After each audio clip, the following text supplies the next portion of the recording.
کبھی جمال کا جلوہ کبھی جلال میں ہے، کہ فضل و عدل کے تیور تیرے کمال میں ہے۔ گمان سب کے لیے ہو تو ہو، یقین ہے تجھے، نظر ازل سے تیری حسن ذوالجلال میں ہے۔ نہیں ہے یوں ہی فقط شان مثلکم تیری، بشر تمام جمع ایک تیری مثال میں ہے۔ نظر نظر ہے تجلی قدم قدم ایمن، نظر نظر ہے تجلی قدم قدم ایمن، میرا شعور کے جب سے تیرے خیال میں ہے۔ ناظرین السلام علیکم ورحمۃ اللہ وبرکاتہ۔ فضائل حج پروگرام میں آپ کا میزبان سید کاظم شرفی آپ تمام کا تہ دل سے خیر مقدم کرتا ہے۔ ناظرین کل ہم گفتگو کر رہے تھے مناسک حج کے سلسلے میں۔ آئیے اسٹوڈیو میں موجود عالم دین اور نعت خواں کا میں تعارف کروا دیتا ہوں۔ ہمارے ساتھ سب سے پہلے تشریف رکھتے ہیں حضرت العلامہ و مفتی سید ضیاء الدین نقشبندی صاحب قبلہ، شیخ الفقہ جامعہ نظامیہ و ڈائریکٹر www.ziaislamic.com۔ محترم پروگرام میں آپ کا خیر مقدم ہے۔ اس کے علاوہ مشہور و معروف نعت خواں جناب یوسف خان اعجاز ہمارے ساتھ موجود ہیں، آپ کے فرمائشی نعتوں کو پورا کریں گے۔ پروگرام کا آغاز کرتے ہیں۔ ہم اس سے پہلے بتا دیں کہ اگر آپ اپنے عازمین جو رشتہ دار ہیں ان کو مبارکباد دینا چاہتے ہیں تو سب سے پہلے اس کے لیے SMS کے ذریعے سے انہیں پیغام دے سکتے ہیں ہماری معرفت سے۔ اس کے لیے HAJ ٹائپ کریں، اس کے بعد اپنا میسیج ٹائپ کریں، اپنے نام اور اپنے شہر کے نام کے ساتھ ہمیں 56263579 پر ارسال کر سکتے ہیں۔ ناظرین آئیے پروگرام کا آغاز کرتے ہیں، گفتگو کرتے ہیں۔ کل مفتی صاحب نے گفتگو کی، بہت سی اہم باتیں کی۔ عرفات کا جو وقوف ہے اور مینا کا جو قیام ہے جس میں رکن اعظم عرفات کو کہا جاتا ہے، کیا اہمیت ہے اور حاجی کو اس سے کیا ملتا ہے؟ الحمدللہ رب العالمین والصلاة والسلام على حبیبہ سید الانبیاء واشرف المرسلین وعلى آلہ الطیبین الطاہرین وصحابتہ الاکرمین الافضلین ومن اہتدى بہدیہم وسار على نہجہم الى یوم الدین اجمعین۔ جہاں تک عرفات کا وقوف ہے، یقیناً آپ نے جیسے فرمایا یہ حج کا رکن اعظم ہے، اور مینا کا قیام یہ بھی حج کے مناسک میں واجب کا درجہ ہے کہ وہاں کنکریاں ماری جائے گی اور قربانی دی جائے گی، بال منڈائے جائیں گے یا کم کروائے جائیں گے۔ یہ تین امور کو بھی واجب کا درجہ دے دیا گیا ہے۔ ہاں البتہ عرفات کے وقوف سے متعلق جو آپ نے فرمایا ہے یہ انتہائی عظیم ترین رکن ہے۔ اس کے سلسلے میں نبی کریم صلی اللہ تعالی علیہ وآلہ وصحبہ وسلم ارشاد فرماتے ہیں کہ اللہ تبارک و تعالی عرفات کے میدان میں وقوف کرنے والے تمام حجاج کرام پر اپنی خصوصی رحمتوں کی برسات فرماتا ہے، اور رب العالمین آسمان دنیا پر نزول اجلال فرما کر یہ اعلان فرماتا ہے اپنے فرشتوں کے مابین کہ ملائکتی انظروا الی عبادی، اے میرے فرشتوں میرے بندوں کو دیکھو، اتونی شعثا غبرا، جو بال بکھرے ہوئے ہیں، گرد و غبار جسم پر ہے، لیکن آئے ہیں دور دراز مقام سے، ضاجین من کل فج عمیق، دور دراز مقام سے سفر کر کے لبیک کی صدائیں بلند کرتے ہوئے آئے ہیں۔ اے میرے فرشتوں میں تمہیں گواہ بناتا ہوں کہ میں نے ان سب کی بخشش فرما دی ہے۔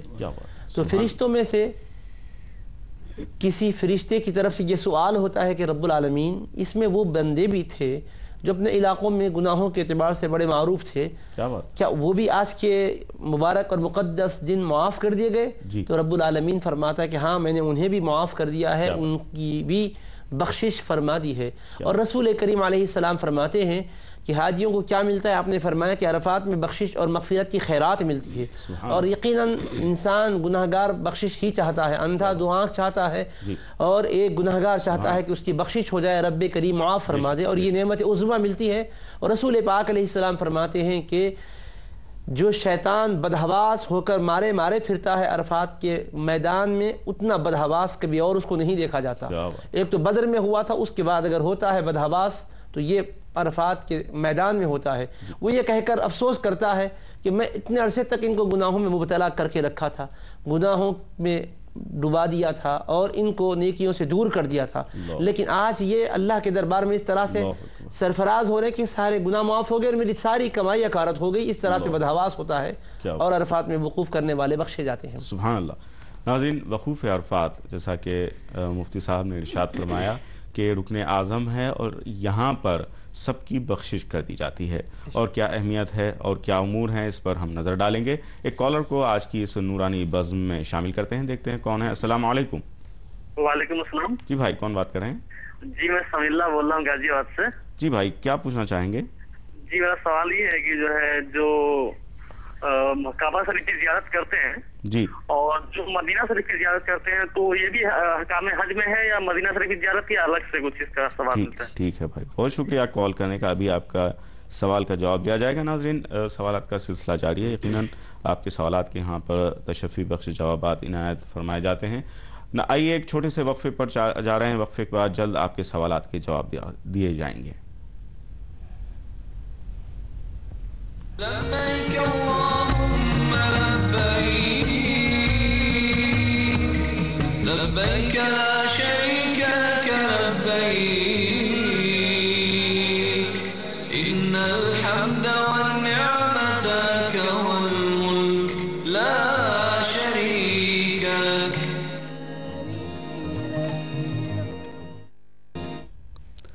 کمال، زور، اثر، نور، حسن اور کشش۔ کمال، زور، اثر، نور، حسن اور کشش، تمام خوبیاں یکجا تیرے جمال میں ہے۔ فضائل حج پروگرام میں ایک مرتبہ پھر آپ کا خیر مقدم ہے۔ ناظرین، سوالات کا سلسلہ جاری تھا، اس وقت ایک کالر ہمارے ساتھ جڑ گئے ہیں، دیکھتے کون ہیں۔ السلام علیکم۔ السلام علیکم۔ السلام علیکم۔ وعلیکم السلام۔ بھائی کون بات کر رہے ہیں؟ میں عبدالعاد ملک ہندوارہ جموں کشمیر سے بات کر رہا ہوں۔ جی بھائی، کیا پوچھنا چاہیں گے؟ پوچھنا یہ چاہتا ہے کہ فقہ حنفیہ کے مطابق تین چیزوں میں بولتے ہیں کہ ترتیب ہے، ایک تو رمی کرنا پہلے دن 10 تاریخ کو، اور پھر قربانی اور پھر حلق۔ ٹھیک، اس لیے میں یہ جاننا چاہتا ہوں، اگر 10ویں کو کسی نے رمی کی اور اس کی قربانی 11 کو ہوگی یا 12 کو ہوگی جی تو اس دوران وہ کیا طواف کر سکتا ہے ٹھیک یا ہے، حلق کر سکتا ہے؟ ٹھیک ہے۔ بہت شکریہ کال کرنے کا جموں کشمیر سے، آپ کے سوال کا بھی جواب لیا جائے گا۔ ایک اور کالر ہمارے ساتھ جڑ گئے ہیں، دیکھتے ہیں کون ہے۔ السلام علیکم۔ السلام جی بھائی، کون بات کر رہے ہیں؟ محمد شارق۔ جی شارق صاحب، کیا پوچھنا چاہیں گے؟ پوچھنا بھی چاہیں گے، ہمارے والد اور والدین دونوں ہی مطلب نہیں ہیں، جی تو یہ ہم جیسے حج بدل کرنا چاہتے ہیں تو پہلے کس کا کریں؟ ٹھیک ہے، ٹھیک ہے، بہت شکریہ آپ کا۔ ابھی آپ کے سوال کا جواب دیا جائے گا۔ ناظرین، آئیے، وقت ہو چلا ہے نعت پاک کا۔ اس وقت ہمارے ساتھ موجود ہیں یوسف خان اعجاز صاحب۔ جی یوسف صاحب۔ ہر وقت تصور میں مدینے کی گلی ہے،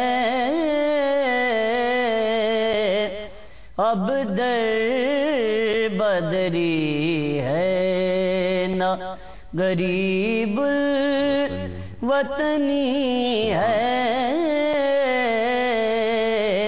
ہر وقت تصور میں اس شہر میں بک جاتے ہیں خود آ کے خریدار، یہ مصر کا بازار نہیں شہر نبی ہے، ہر وقت تصور میں مدینے کی گلی ہے، ہر وقت تصور میں سبحان اللہ۔ وہ شمع حرم جیسے منور ہے مدینہ، وہ شمع حرم جیسے منور ہے مدینہ، کعبے کی قسم رونق کعبہ بھی وہی ہے، کعبے کی قسم رونق کعبہ بھی وہی ہے، ہر وقت تصور میں اس عرض مقدس میں ذرا دیکھ کے چلنا، بےتاب نگاہی بھی یہاں بے ادبی ہے، بےتاب نگاہی بھی یہاں بے ادبی ہے، ہر وقت تصور میں مدینے کی گلی ہے، ہر وقت تصور میں اقبال میں کس منہ سے کروں مدح محمد، منہ میرا بہت چھوٹا ہے اور بات بڑی ہے، ہر وقت تصور میں۔ بہت پیاری نعت پاک، بہت خوب یوسف خان صاحب، بہت اچھی نعت پاک آپ نے پیش فرمائی۔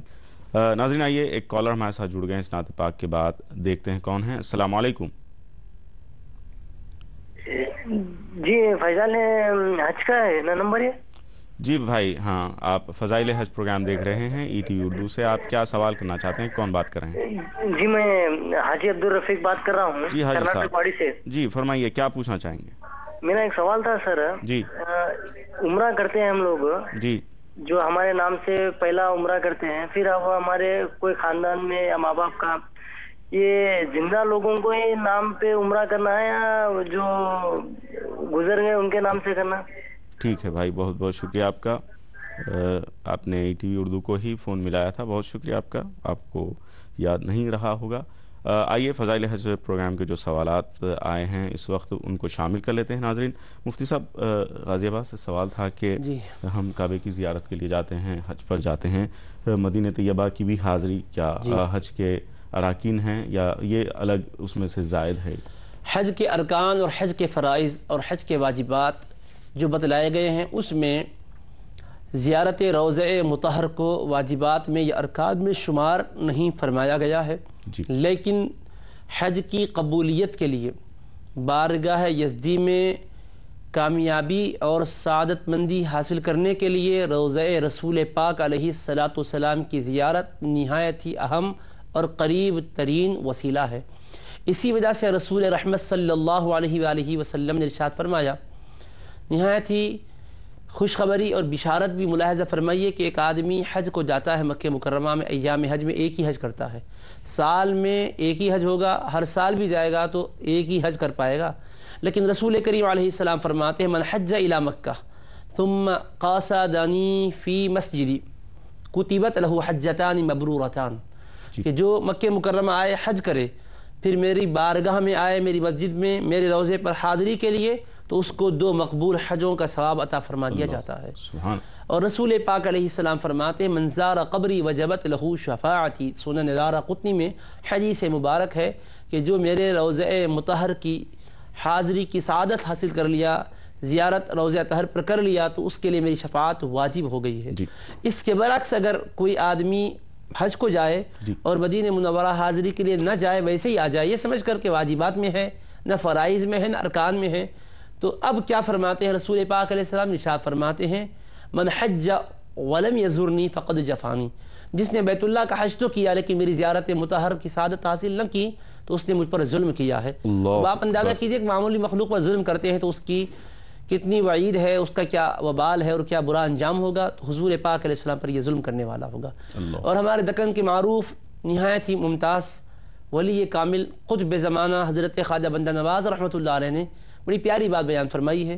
اللہ پاک نے اپنا گھر مکہ مکرمہ میں رکھا، اور جہاں بیت اللہ کو آپ عمرے کے لیے حج کے لیے جاتے ہیں وہیں اپنے رسول پاک علیہ السلام کا روضہ بھی رکھ سکتا تھا۔ یعنی حضور کی ولادت کا مقام مکہ مکرمہ ہے، ولادت جہاں ہوئی وہیں وفات ہوتی، وصال ہوتا اور آپ کا روضہ مطہر بنتا، لیکن اللہ نے مدینہ منورہ آپ کی آخری آرامگاہ بنایا۔ حکمت یہ ہے کہ اللہ پاک اگر وہاں رکھتا مکہ مکرمہ میں تو حج کے طفیل میں اسی سفر میں زیارت ہو جاتی تھی۔ رب کی مشیت یہ تھی کہ میرے حبیب کی بارگاہ میں مستقل سفر کر کے جانا چاہیے، طفیل ہی نہیں بنانا چاہیے، اور حج کے اور عمرے کے ذیل اور ضمن میں نہیں رکھنا چاہیے۔ اس لیے حج یہاں ادا ہوتا ہے، زیارت کے لیے مدینہ منورہ حاضری کے لیے جایا جاتا ہے۔ اور قرآن کریم میں بھی اللہ نے سورہ نساء میں فرمایا، خلاصہ یہ ہے کہ جو اگر اپنے نفسوں پر لوگ ظلم کریں، جاؤ کا میرے حبیب آپ کی بارگاہ میں آئیں، فاستغفر اللہ واستغفر لهم الرسول، اللہ سے معافی چاہیں اور رسول کریم علیہ السلام ان کے لیے سفارش فرما دیں گے، لوجدوا اللہ توابا رحیما، بس ضرور وہ اللہ کو خوب توبہ قبول کرنے والا، بے حد مہربانی کرنے والا پائیں گے۔ ناظرین آئیے اس جواب کے بعد ایک کالر ہمارے ساتھ جڑ گئے ہیں، دیکھتے ہیں کون ہے۔ السلام علیکم۔ السلام علیکم۔ وعلیکم السلام۔ وعلیکم السلام۔ بہن کون بات کر رہی ہیں؟ میں بھروچ سے بلکس پٹیل بات کر رہی ہوں سر۔ جی بہن کیا پوچھنا چاہیں گی؟ جو ابھی وہ ہم نے پیپر میں پڑھا تھا، اس کے لیے جو میڈیکل ہے انہوں نے جاری کیا ہوا تھا کہ ماسک پہننا پڑتا ہے، تو پردہ نشین عورتیں وہاں تو پردہ نہیں کر سکتی ہے، یدی ہم نے ماسک لگایا ہوا ہے تو وہ جائز ہے۔ ٹھیک ہے، بہت شکریہ آپ کا کال کرنے کا، ابھی آپ کے سوال کا جواب لیا جائے گا۔ ناظرین آئیے ایک اور کالر کو پروگرام میں شامل کرتے ہیں، دیکھتے ہیں کون ہے۔ السلام علیکم۔ السلام علیکم۔ جی بھائی کون بات کریں؟ میں محمد شفیع بول رہا ہوں۔ جی شفیع صاحب کیا پوچھنا چاہیں گے؟ جی میں یہ معلوم کرنا چاہتا ہوں کہ میں اپنی والد و والدہ کا حج بدل کرنا چاہتا ہوں، پہلے کس کا کروں؟ ٹھیک ہے، آپ کا سوال آیا تھا، بہت شکریہ کال کرنے کا، ابھی آپ کے سوال کا جواب لیا جائے گا۔ جو سوالات ہیں اور بھی ان کی طرف آتے ہیں، ترتیب اراکین کی جو ہے اس سلسلے میں سوال آیا۔ جی ہاں، بھائی نے دریافت کیا تھا کہ مینا میں جو اعمال انجام دیے جاتے ہیں، سب سے پہلا کام تو 10 تاریخ کو جمرہ عقبہ کی رمی ہے، 7 کنکریاں ماری جاتی ہے، جس کو ہمارے عرف میں بڑا شیطان کہا جاتا ہے، جمرہ عقبہ کی رمی کی جاتی ہے۔ 7 کنکریاں جب وہاں مار دیں تو اس کے بعد پھر اب قربانی، اگر حج تمتع یا قران کر رہے ہوں تو ان کے لیے قربانی واجب ہے، حج افراد کر رہے ہوں تو قربانی مستحب ہے۔ تو جب اب قربانی کا مرحلہ آتا ہے تو اس میں اگر تاخیر ہے تو کیا ہم طواف زیارت کے لیے جا سکتے ہیں؟ تو بے شک آپ طواف زیارت کے لیے جا سکتے ہیں۔ یعنی مینا میں 10 تاریخ کو کنکریاں مارنے کے بعد اگر فی الفور قربانی نہیں دے رہے ہیں تو آپ اس دن جا کر طواف زیارت کر کے آ سکتے ہیں۔ قربانی سے پہلے طواف زیارت کرنا منع نہیں ہے، ہاں البتہ قربانی سے پہلے سر کے بال منڈانا یا کتروانا یہ منع ہے، اس میں خلاف ورزی نہیں ہونا چاہیے۔ طواف زیارت پہلے کر لیں تو کوئی حرج نہیں ہے، 10 تاریخ کو کر لیں، قربانی سے پہلے کر لیں، یا 11 کو بھی قربانی نہیں، وہ اس سے پہلے کرنا چاہتے ہیں تو کر لے سکتے ہیں۔ طواف زیارت کا وقت 10 تاریخ کی صبح سے لے کر 12 تاریخ کی سورج ڈوبنے سے پہلے تک ہے، ان دنوں میں کرنا چاہیے، 10، 11، 12۔ اگر اس میں تاخیر کر دیں گے تو پھر یقیناً تاخیر کی وجہ سے ایک بکرے کی قربانی لازم آئے گی۔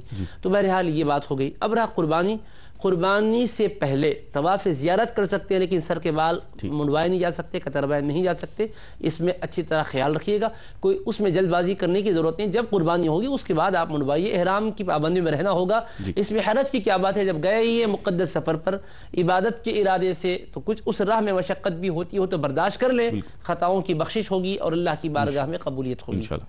ناظرین آئیے اس جواب کے بعد لیتے ہیں ایک مختصر سا وقفہ، وقفے کے بعد جلد حاضر ہوں گے۔ لبيك اللهم لبيك لبيك لا شريك لك لبيك إن الحمد والنعمة لك والملك لا شريك لك۔